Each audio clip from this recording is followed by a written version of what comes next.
what we want you to embrace first is that your economics and how they flow to you are about the energy that you are flowing outward to others. In other words, it's what you're offering, what you're receiving and what you're offering are the same.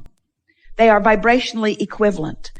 And if you can think in terms of the service that you're offering, now we offer that word carefully because you misunderstand it every time someone uses the word. But in this conversation that we're having, where we've agreed that economics is all about serving one another, in other words, it's what it all is, then as you acknowledge that your contribution, what you are offering to this mix, is of value to others, once you go there, now your understanding of economics is in a whole new place that can serve you in a whole new way. So now we'll ask you, are you there yet? Do you acknowledge that it is your service to others? So now, in what ways do you serve? You were going to make a short list a little while ago, but in what ways do you serve others? You serve others by getting energy flowing. You serve others by tapping into the stream of infinite intelligence. You serve others by tuning in, tapping in to the frequency, this high power frequency. You serve others by understanding the path of least resistance. You serve others by being wobble free. You serve others by tapping in, not just to infinite intelligence, but to infinite prosperity, to infinite abundance of energy, to infinite ideas. If you're serving others, then isn't it the idea that really is at the basis of most service, you see? When you loosen up these cobwebs and you start acknowledging that you could be in the right place at the right time, in more conversations, in more opportunities to uplift, if you would put your attention upon the energy that you're receiving, which then you will be flowing. But here's the most interesting thing about economics. We already said it to you, but we're going to say it to you again. You don't get it until you give it, because it is the asking for it that summons it. So when you get into an attitude of service, which is asking for it on the behalf of others, now you open a really big portal, a really big vortex of abundance, you see. And that's really the place that you want to start with all of this. In what ways can I be of value to others? Now let's start generally. Are you of more value to others when you are ornery or happy? Well, that's not a difficult thing to understand, and yet it's usually not a question that you ask in relationship to economics, is it? Because you're thinking in terms of your action, not in terms of your attitude. But your attitude, your mood, your vibration is everything in terms of what you receive and in terms of what you give, you see. So if you're thinking in terms of being the portal through which all of this flows, do you acknowledge that the world is out there asking? Do you acknowledge that their life experiences are what are causing them to identify what the next economic booms will be? Do you know that there are economic booms in the vortex right now that haven't even been discovered by those who will feel the inspiration to provide the response to the boom that is being asked for? So does it overwhelm you to think about being the creative genius that is inspired to that? We're not asking all of you to be the next Bill Gates, but why not? We're not asking you to be the next innovator of the next big invention, but why not? But what we are asking you to do is acknowledge that there is infinite energy flowing, and enough abundance will flow to serve you in the way that you are wanting to be served once you get into this flow of economics. It's all about energy, you see. As much money is coming to you, we're saying money, financial abundance is coming to you as you are asking for and allowing. But what's interesting, as in our earlier conversation, you're motivating yourself to the asking rather than inspiring yourself to the asking. So it's not a clear, open thing that's going on, because in the worrying about what you're going to do with it or where it's going to come from, you block the flow of it. So if you could just concentrate on the fact that the flow exists and on the fact that there is a path of least resistance that is available to you right here and now, if you could just acknowledge that you have the ability to get on this path and you have the ability to receive the flow, instead of worrying about where it's going to be, when it's going to be, who's going to bring it, where it's going to come from, how long it's going to last, how big it's going to be. When you ask those questions that make you wobble, then you don't do either one of those two things. You don't hook up to the energy and you don't flow it towards something that is meaningful to you. That was a big economic discussion, but how does it translate into something that you do something about? It doesn't translate into how you do something about it. It translates into how you feel about money. You got to feel like there's plenty of it out there and there's a lot of it earmarked for you. You got to feel that way. because it is that way. And then you got to figure out how to figure out. Got to figure out how you got to figure out. You got to feel your way to it. And it's on the path of least resistance. It's not on the path of hardship. It's not on the path of struggle. It's not on the path of determination or effort. It's not on the path of motivation. It's on the path of inspiration. You got to tune into the path, you see, to the path of inspiration. So we have some questions for you. We asked you some earlier. You were quiet about it. We want you to be more bold in your response now. Do you believe in infinite intelligence? Yes. And do you believe in infinite abundance? Yes. And do you believe that you've carved out a path of abundance for yourself? Yes. Do you understand that your vortex holds that path? Yes. Do you believe that the path will be inspired to you? Do you think you'll get there with worry? No. How are you going to get there? How are you going to find the trail? How are you going to find that path? You're going to worry your way to it. You're going to struggle your way to it. You're going to take courses on how to find, on what does the world want.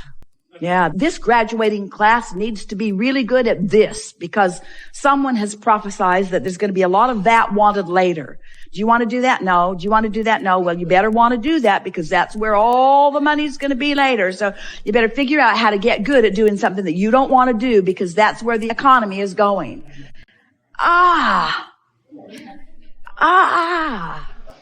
What do you want to do? What do you want to do? You've lived long enough. None of you were born yesterday. What do you want to do? What do you like to do? Do you believe that you can serve doing something that's fun to do? Do you believe that you can find satisfaction in what you do? Do you believe that you know what some of those things are? Do you believe that they're queued up and in your vortex already? Do you believe that there's a path already laid out for you that you're just reaching for the inspiration to? Yeah. So how do you find that path? This is the question of all questions. How do you find the path? Think about it. Do, do, do, do, do.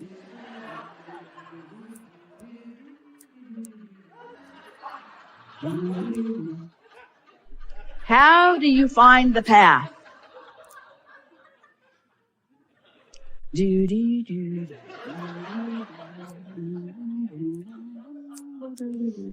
You don't find the path finds you.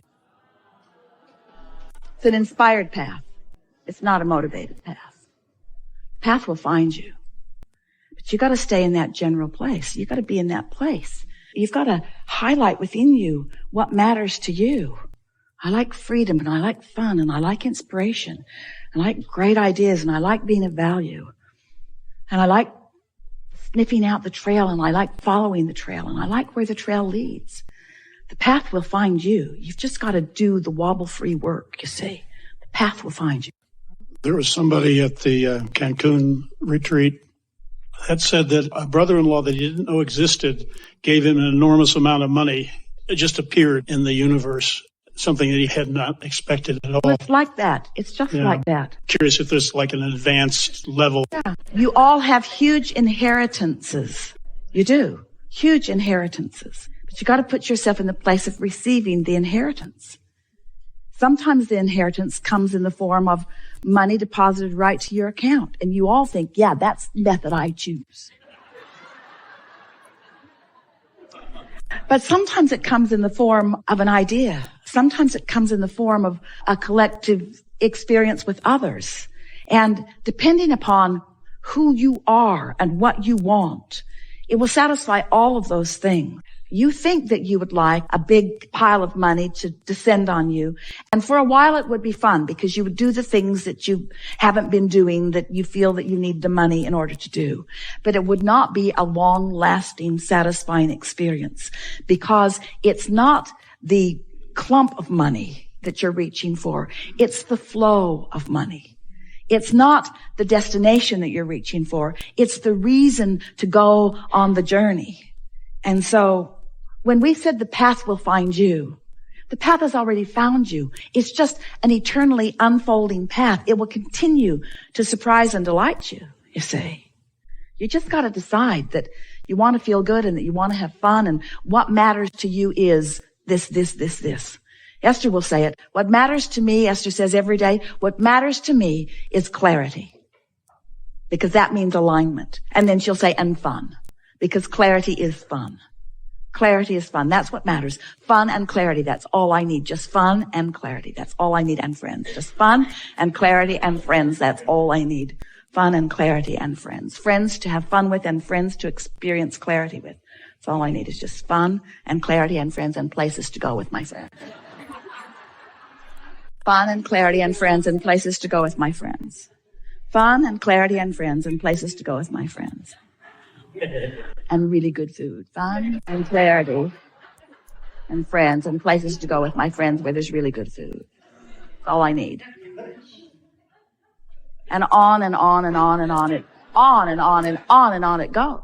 Occurred to Esther the other day. She's sitting and writing and journaling and sketching and drawing focus wheels and thrilling herself with clarity and feeling appreciation for that and that and that and that and that. She got such momentum for appreciation going. And then she suddenly began thinking of all the things that had led to all the things that she was feeling appreciation for.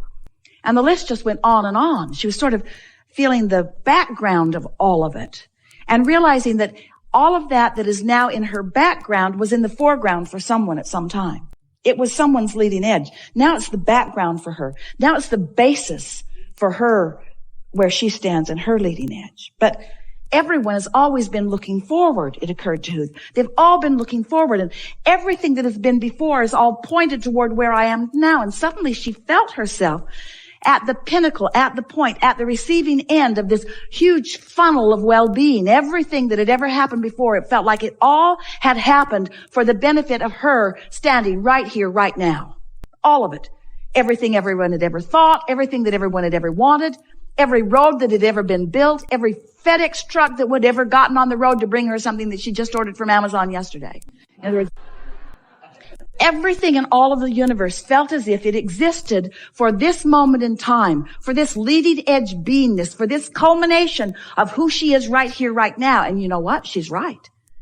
But as she figured that out, now she's standing in a place of worthiness like she has never stood in before. All of this for me, all of these thoughts for me, all of this benefit for me, all of this transportation, all of this economics, all of this industry, all of this technology, all of this for me, all of this for the benefit of what I see here and here and here and here and here. When you stand in that place of appreciation of what is available to you because of all that has come before, but you focus forward, which is the only place that you can focus, you will discover that it is the new idea that is the richness of this promise of creation that you've come for. Not the accumulation of what others have accomplished, but the inspiration of the new idea, because it's the hatching of what's new that we all live for, you see. We are eternal beings, and it's that new hatching. It's that new hatching that gives you the goosebumps. Always. The new hatching. So sometimes it feels to you like you are the receiver of that which is us. And we say those goosebumps are us. But it's your newfound receiving place of that vibration that makes you feel it the way you do. It's that breaking loose into the new place. Always a new place, always a new place, always a new place, always a new place. More to live, more to love, more to know, more to taste, more to feel, more to see, more to smell, more to hear, more to experience, more to live. That's the abundance that is yours. That's the inheritance that's there for you. And you stand at the point of it. You stand at the point of all of that, ready to receive it. And the question is, are you ready? Are you ready? Do you really love yourself? Have you practiced that? How mad have you been at others? That blocks what flows to you.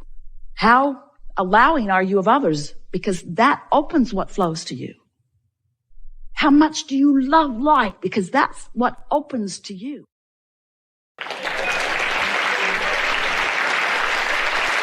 Really good.